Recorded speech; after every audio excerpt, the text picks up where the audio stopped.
नमस्कार, the magic book में आपका स्वागत है। अगर आपको ये वीडियो पसंद आती है तो चैनल को लाइक, शेयर एंड सब्सक्राइब करना ना भूलें। दोस्तों, परमात्मा ने हर एक इंसान को कोई ना कोई कौशल दिया है, बस जरूरत उसे पहचानने और निखारने की होती है। इसी तथ्य के साथ आज हम एक ऐसे महान हस्ती के बारे में बात करने जा रहे हैं जिन्होंने लगन और मेहनत से अपनी गणितज्ञ कौशल को इतना बढ़ा लिया है कि उन्हें मेंटल कैलकुलेटर और ह्यूमन कंप्यूटर कहा जाने लगा। इन्होंने अपने समय के सबसे तेज माने जाने वाले कंप्यूटर को गणना में मात दे दी थी। आपको बता दूं कि शकुंतला देवी भारत की एक महान शख्सियत और बहुत ही जिंदा दिली महिला थी। जी हाँ, हम आज बात कर रहे हैं शकुंतला देवी की, जिन्हें मेंटल कैलकुलेटर और ह्यूमन कंप्यूटर कहा जाता है। 1980-90 के दशक में भारत के गांव और शहरों में यदि कोई बच्चा गणित में होशियार हो जाता था तो उसे उसके बारे में कहा जाता था कि वह शकुंतला देवी बनने जा रहा है। इससे आप सोच सकते हैं कि उनकी क्या महत्वता थी। शकुंतला देवी हमारे देश की सुप्रसिद्ध गणितज्ञ,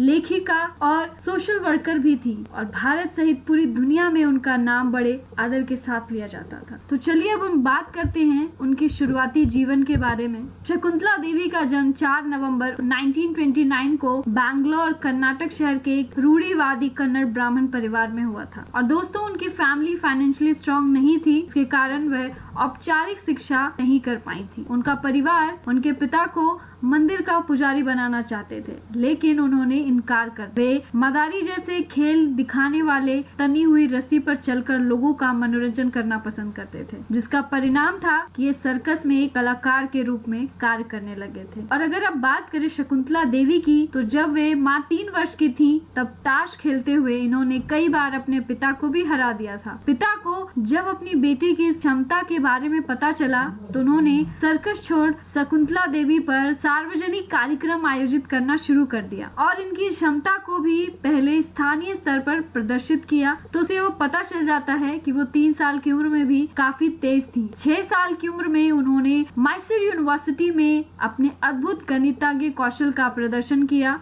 उसके बाद वे अपने पिता के साथ 1944 में लंदन चली गई। अपने पिता के माध्यम से रोड शो करने वाली शकुंतला देवी को अभी भी दुनिया में पहचान नहीं मिली थी, लेकिन जब वे 15 वर्षों की हुई तो राष्ट्रीय मीडिया सहित अंतर्राष्ट्रीय मीडिया में भी इन्हें पहचान मिलने लगी। शकुंतला देवी उस समय पहली बार खबरों की सुर्खियों में तब आई जब बीबीसी रेडियो ने एक कार्यक्रम के दौरान इनसे अंकगणित का एक काफी कठिन सवाल पूछ लिया था और इन्होंने तुरंत ही जवाब दे दिया। इस घटना का सबसे मजेदार पक्ष ये था कि शकुंतला देवी ने जो जवाब दिया था वह सही था, जबकि रेडियो प्रस्तुता का जवाब गलत था। 16 वर्ष की अवस्था में इनको बहुत प्रसिद्धि तब मिली जब इन्होंने 2 13 अंकों की संख्याओं का गुणनफल 28 सेकंड में निकाल कर दे दिया था, जबकि उस समय के संसार के सबसे तेज कंप्यूटर को 10 सेकंड के अंदर ही हरा दिया था। उस समय इनकी इस अद्भुत क्षमता को देखकर हर कोई समय समय पर इनको परखना चाहता था, लेकिन शकुंतला देवी हर चीज को मात देकर आगे बढ़ती चली गई। भारत लौटने के बाद मैंने आपको बताया था कि शकुंतला देवी 1944 में लंदन चली गई थी। उसके बाद वो 1960 में जब वो वापस लौटती हैं, तो भारत लौटने के बाद वर्ष 1960 में शकुंतला देवी का विवाह कोलकाता के एक बंगाली IAS अधिकारी प्रतितोष बैनर्जी के साथ हुआ। इनका वैवाहिक संबंध बहुत दिनों तक नहीं चल सका और किसी कारणवश 1979 में ये अपने पति से अलग हो गयी। 1980 में ये अपनी बेटी के साथ पुनः बैंगलोर लौट गयी। यहाँ वे सेलिब्रिटीज और राजनीतिज्ञों को ज्योतिष का परामर्श देने लगी। जिसके बाद शकुंतला देवी ने संसार के 50 से अधिक देशों की यात्रा की और बहुत से शैक्षणिक संस्थानों, थिएटर्स और यहाँ तक कि टेलीविजन पर भी अपनी गणितज्ञ क्षमता का प्रदर्शन किया। 27 सितंबर 1973 को विश्व भर में प्रसारित होने वाले रेडियो चैनल BBC द्वारा आयोजित एक प्रोग्राम नेशन वाइड में उस समय के चर्चित बॉब विलियम्स द्वारा गणित से संबंधित पूछे गए सभी जटिल प्रश्नों का सही उत्तर देने के कारण वे अचंभित हो गए थे। इनकी इस प्रतिभा से इनके प्रशंसकों की संख्या भारत सहित विश्व भर में बढ़ती ही गई। इतनी कम उम्र में ही गणित के क्षेत्र में ऐसी अद्भुत क्षमता देखने को उस समय संसार में कहीं भी नहीं मिलता था। विश्व में अपने गणितज्ञ कौशल की धूम मचाने के बाद अपने देश भारत में पूर्ण रूप से प्रसिद्ध हो गई। इसके बाद इंपीरियल कॉलेज लंदन में इन्होंने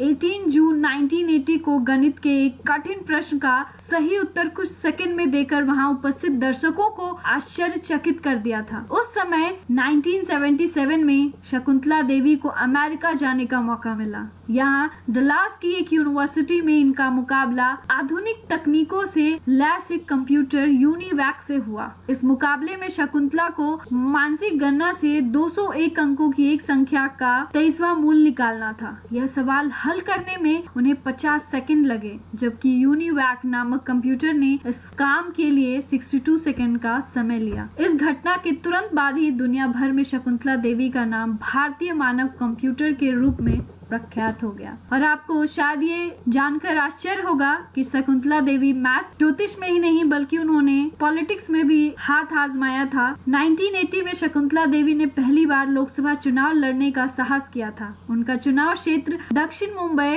और मेडक वर्तमान तेलंगाना का एक भाग है। मेडक में वे कांग्रेस की दिग्गज राजनेता इंदिरा गांधी की प्रतिद्वंदी बनी थी। उस चुनाव में वह 6514 वोटों के साथ 9वें स्थान पर रही थी। कुछ समय बाद वर्ष 1980 के आसपास बेंगलुरु लौट आई थी। तो अब बात अगर करें शकुंतला देवी के आखिरी समय की, इसका लंबी बीमारी के बाद हृदय गति रुक जाने और गुर्दे की समस्या के कारण 21 अप्रैल 2013 को बेंगलुरु में 83 वर्ष की अवस्था में ही निधन हो गया था। तो पूरी लाइफ से ही शकुंतला देवी ने कुछ न कुछ नया किया। बहुत सारे अचीवमेंट्स पूरी जिंदगी में इन्होंने लिया है, अब बहुत नाम कमाया है और आज भी लोग इनको ज्यादातर मानव कंप्यूटर के ही नाम से जानते हैं। आपको बता दूं शकुंतला देवी को भी कई पुरस्कार से सम्मानित भी किया गया है, जिनमें कुछ अहम है जो मैं आपको बताना चाहती हूँ। जैसे शकुंतला देवी को फिलिप विश्वविद्यालय ने 1969 में वर्ष की विशेष महिला की उपाधि और गोल्ड मेडल प्रदान किया था। 1988 में इन्हें वाशिंगटन डीसी में रामानुजम मैथमेटिकल जीनियस अवार्ड से सम्मानित किया गया था। इनकी प्रतिभा को देखते हुए इनका नाम 1982 में Guinness book of world record में भी शामिल किया गया था। 2013 में मुंबई में लाइफ टाइम अचीवमेंट अवार्ड से भी नवाजा गया था। दोस्तों अगर आपको बताना चाहूंगी, बहुमुखी प्रतिभा से धनी शकुंतला देवी ने गणित, ज्योतिष, पजल्स और मानव जीवन से जुड़े संवेदनशील विषय पर किताबें भी लिखी हैं, जिनमें कुछ प्रमुख किताबें हैं जो मैं आपको बताना चाहूंगी। जैसे astrology for you, in the wonderland of numbers, perfect murder, puzzles to puzzles you, super memory, it can be yours.